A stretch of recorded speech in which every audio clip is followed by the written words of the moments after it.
Be happy एक पिता और बेटी की कहानी है। शिव रस्तोगी, अभिषेक ए बच्चन अपनी बेटी धरा, इनायत वर्मा और ससुर मिस्टर नासिर के साथ ऊटी में रहते हैं। उनकी पत्नी रोहिणी, हरलीन सेठी की एक दुर्घटना में मृत्यु हो गई और तब से शिव उदास रहने लगे हैं। धरा को नृत्य का शौक है और वो अपने स्कूल में प्रतियोगिता जीतती है। प्रतियोगिता की जज लोकप्रिय नृत्यांगना और नृत्य प्रशिक्षक मैगी नोरा फतेही हैं और वो धरा को मुंबई में अपनी नृत्य अकादमी में शामिल होने के लिए आमंत्रित करती है।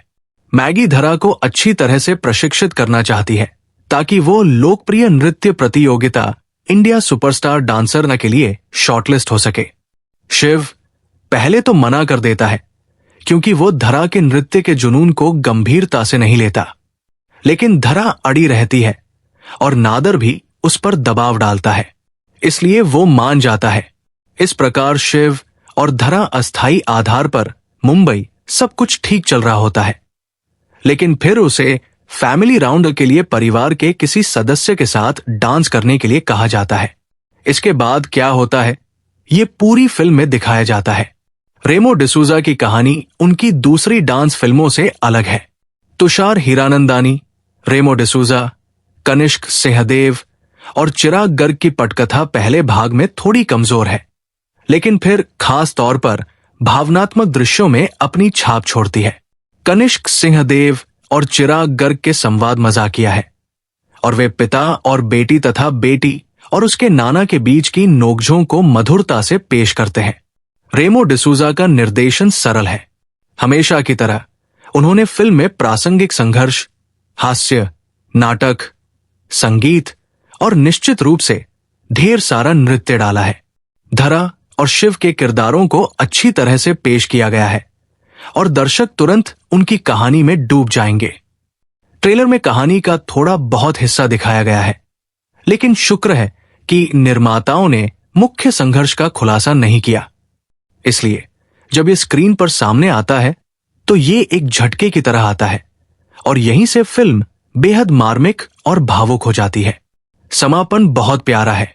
दूसरी तरफ पहले हाफ में चीजें बहुत सुविधाजनक तरीके से होती हैं, जैसे कि धरा का स्कूल कॉन्टेस्ट जीतना और फिर इंडिया सुपरस्टार डांसर के लिए शॉर्टलिस्ट होना। शायद मेकर्स धरा के लिए बड़ी बाधाओं को दूसरे हाफ में रखना चाहते थे। फिर भी धरा के लिए अपने पिता को मनाने के अलावा कोई बड़ी चुनौती नहीं है।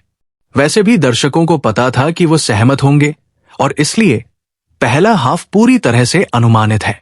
दूसरा हाफ काफी बेहतर है, लेकिन यहां भी कहानी खींची हुई लगती है। गणपति गीत अलग से अलग है, लेकिन फिल्म के हिस्से के रूप में यह जबरदस्ती डाला हुआ लगता है। फिल्म अचानक खत्म हो जाती है और कोई चाहता है कि मेकर्स दर्शकों को बता दें कि किरदारों के साथ क्या हुआ। अंत में एंड क्रेडिट के दौरान एक कविता का पाठ बहुत भारी एहसास देता है और ये अन्यथा उत्थानशील समापन के साथ अच्छा नहीं लगता। अभिषेक ए बच्चन हमेशा की तरह अपना सर्वश्रेष्ठ प्रदर्शन करते हैं और अपने अभिनय को सूक्ष्म बनाए रखते हैं। दूसरे भाग में वो बेहतर हो जाता है और फिर से साबित करता है कि वो एक बेहद प्रतिभाशाली कलाकार क्यों है। इनायत वर्मा फिल्म की जान है और वो कई दृश्यों में अन्य सभी अभिनेताओं पर हावी हो जाती है। उनके डांस मूव्स कातिलाना है।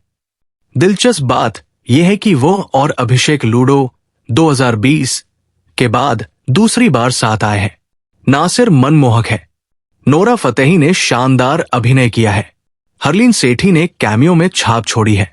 जॉनी लीवर, गोपी और संचित चनाना प्रेम मजेदार है। रूपाली कृष्णन, कुसुम, पड़ोसी ठीक ठाक है।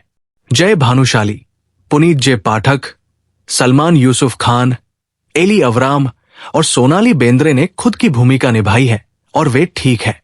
बी हैप्पी मूवी का संगीत और अन्य तकनीकी पहलू। हर्ष उपाध्याय का संगीत ज्यादा समय तक नहीं चलेगा, लेकिन राजा को छोड़कर कहानी में अच्छी तरह से बुना गया है। सुल्ताना, देवी आई, सुपरस्टार, मेरे पापा और ड्रीम जैसी फिल्में कामयाब रही। हर्ष उपाध्याय का बैकग्राउंड स्कोर बेहतर है। विजय कुमार अरोड़ा की सिनेमैटोग्राफी प्रभावशाली है। राहुल शेट्टी की कोरियोग्राफी शानदार है। डेनिश हमीरानी की वेशभूषा यथार्थवादी है, जबकि जेरी डिसूजा की प्रदर्शन वेशभूषा आकर्षक है। तन्वी लीना पाटिल का प्रोडक्शन डिजाइन उचित है। शेरविन बर्नार्ड की एडिटिंग और बेहतर हो सकती थी। बी हैप्पी मूवी रिव्यू निष्कर्ष। कुल मिलाकर अभिषेक बच्चन और इनायत वर्मा के अभिनय और दूसरे हाफ में मजबूत भावनात्मक क्षणों के कारण भी हैप्पी कामयाब रही।